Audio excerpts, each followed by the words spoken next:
Please support my channel by clicking the subscribe button and hit the notification bell for more updates. Power! Pero bago yun, haluin ko muna to. Kailangan ko muna haluin to kasi, ayan, ganyan. Nagbubuo-buo yan siya.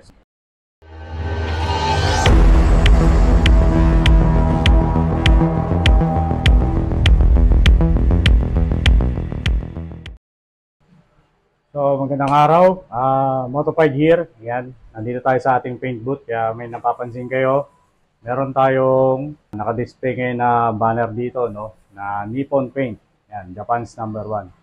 So, kung bakit natin siya nilagay ngayon dyan, kasi pinagkatiwalaan tayo na itry yung mga products niya and susubukan natin ngayon siya dito sa Moto5. So, unang-una natin susubukan para dito sa tank enhancer na to na ginawa natin, yung original design natin na tank enhancer for Sigma 250. Yan, ito yung 001. Purong fiberglass na to. So, ang gagawin natin dito is gagamitan natin siya ng epoxy primer. Mas maganda rin siya gamitan ng epoxy primer kasi ang epoxy primer is pang matinding adhesion siya sa mga paint para talagang kapit na kapit siya dito sa material na to. Okay, in this case fiberglass at doon sa mismong paint natin. Then bago natin lagyan siya ng masilya, kung kailangan siyang lagyan ng masilya, mas kakapit siya. Pero kung kagaya nito, maganda na rin naman yung pagkatapos natin dito, hindi na natin kailangan masilyahin yun. So ganun siya.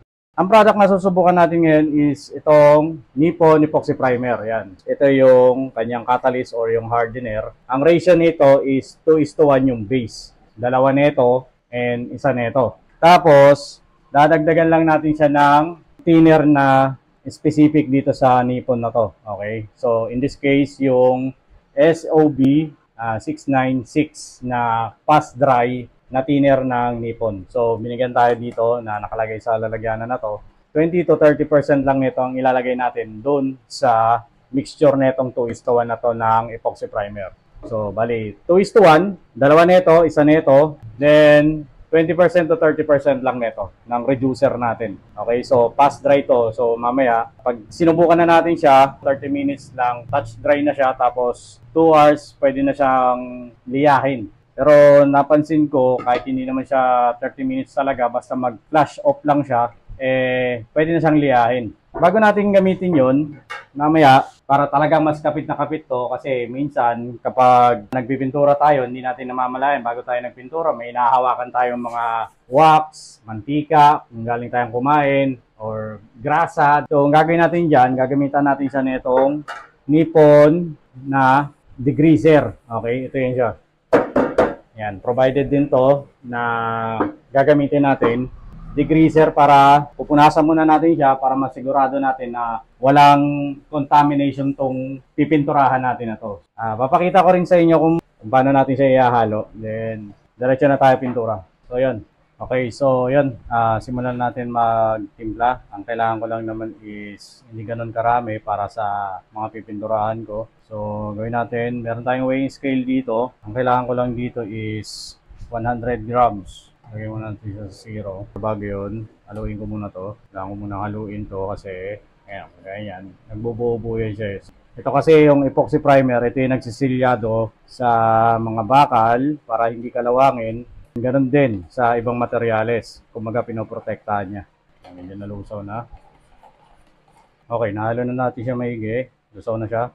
Kukuha na tayo ngayon. Dahil lang natin siya sa 0. Yan, 0 na yan siya ngayon. Kukuha lang ako ng 100 grams niya. So, para hindi tumagas, itong parang stick nyo, ilagay nyo dito sa ganito para diretso lang siya dyan. P6. Kukuha lang tayo ng 100 grams. Okay, 104 kasi sumobra siya, no? Dito sa hardener, ang kailangan lang natin dito, dahil 104 to, i-divide nyo lang siya sa 2. So, ang kailangan natin dito is 52. Kuha lang tayo ng 52. So, ang gagawin nyo dyan, set nyo ulit siya sa 0. Yan. Dito sa weighing scale na to, kapag sinet nyo ulit siya sa 0, nabilang na to dun sa 100. So, kapag inalis nyo yan siya, bumabalik siya sa kanyang timbang. Pero pag binalik nyo, magsi-0 ulit siya. Oops, sumobra pa. Pero ayos lang yan, maliit na bagay. Naging 53 siya, no, imbes na 52, pero pwede na rin naman, ha. Gawin na natin, haluin na natin. Halo natin maigi. Nag-a-activate na ngayon yung nito, yung mga components na to. So yung 2:1, ito na yung pinaka-base mo. Lalagyan na natin siya ng thinner. So sa 161, 30% yan. Nasa around 40, 48, mga ganun. Set natin siya sa 0. Halo lang natin siya. Nalagyan na natin siya ng reducer or yung thinner, yung fast drying na thinner ng Nippon. Okay, so ayun, kompleto na yung mixture natin. Pwede na siya ibugang ngayon. Okay, so na-prepare na natin yung epoxy primer natin. Okay, i-degreaser muna natin to. Ang ginawa ko, syempre nasa lata yon, naglagay na lang ako sa lalagyanan, then dito lang ako kukuha para hindi hassle, di ba? So pag maglalagay kayo, ganito lang. Yan. Ipapahid mo lang siya sa lahat ng surface nito para talagang walang contamination na magaganap.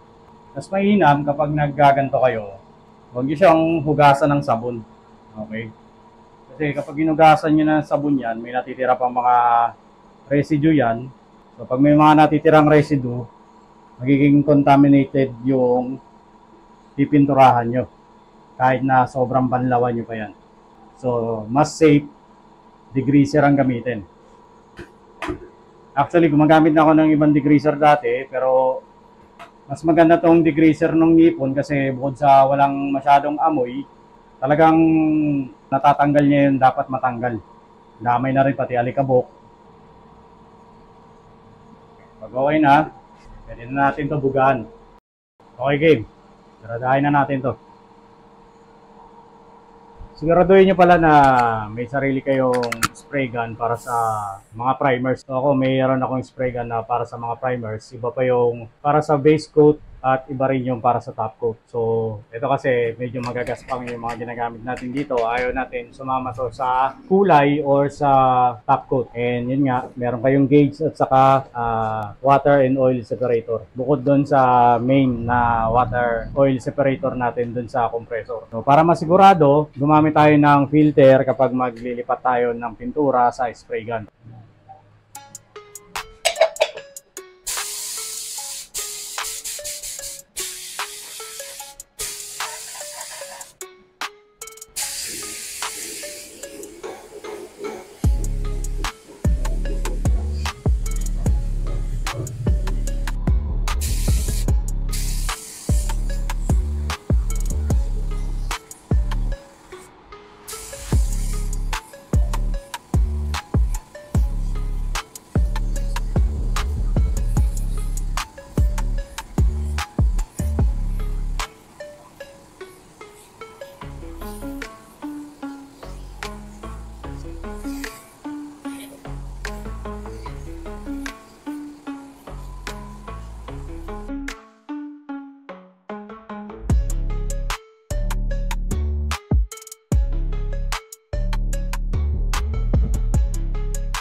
Okay, so yan. Na-spray na natin siya ng epoxy primer. Ang ganda ng tapos nyo. Konting-konting adjustment na lang nito, pwede na tayo dumiretso sa pintura, di ba? May mga ano pa kasi ito, yung sa mga split mold, may mga parang medyo lubog ng konti. Yun yung medyo papantayin natin. Maganda siya bago siya masiyahan, yung mga pinagdugtungan sa split mold, gamitan natin siya ng epoxy primer para talagang kapit na kapit lahat. Pintura, basilya, yun yung purpose niya. So far, dahil na-test ko na uli siya dito sa Moto5 kasi na-test ko siya dun sa mismong Nippon. Ngayon, na-test ko siya sa mismong gawa natin, nakita niyo naman, ang ganda, di ba? Parang kala mo, plastic na yung itsura niya, which is fiberglass. Yun naman yung talagang kailangan nating ma-achieve, yung magmukha siyang plastic, hindi siya mukhang fiberglass. Pero since fiberglass siya, matibay, di ba? Ginagawa natin dito, pina-flash off natin siya or pinapasingaw natin yung thinner na kasama nung epoxy primer. Then, kapag natuyo to, mga siguro 1 oras, 2 oras, pwede na siyang liyahin. So, yan, ang ganda niya. Oh. Diba? Kitang-kita yung details ng ginawa natin. Maraming salamat kay Ma'am MC, kay Boss Latrell, kay Boss John, at kay Boss Fred. Lalong-lalo na kay Boss Omar, ang pinaka-boss natin dito sa Nippon Paint Auto Refinish. Yan, sa pagpapasubok ng mga products ng Nippon dito sa Modified Custom Works. So, una pa lang to sa products na ginamit natin at yung degreaser kanina, pati yung thinner. At marami pa tayong susunod na gagamitin mga Nippon Paint products dito sa Modified Custom Works. So, abangan nyo lang. Maraming salamat, Nippon Paint Auto Refinish, Japan's #1. So yun, maraming salamat sa panonood. Abangan nyo uli yung susunod natin na video sa pagpapakilala ng mga Nippon Paint products dito sa Modified Custom Works. So yun guys, power!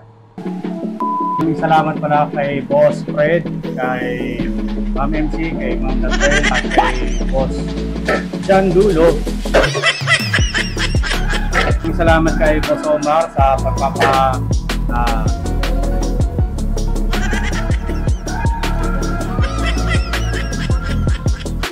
At last but not the least,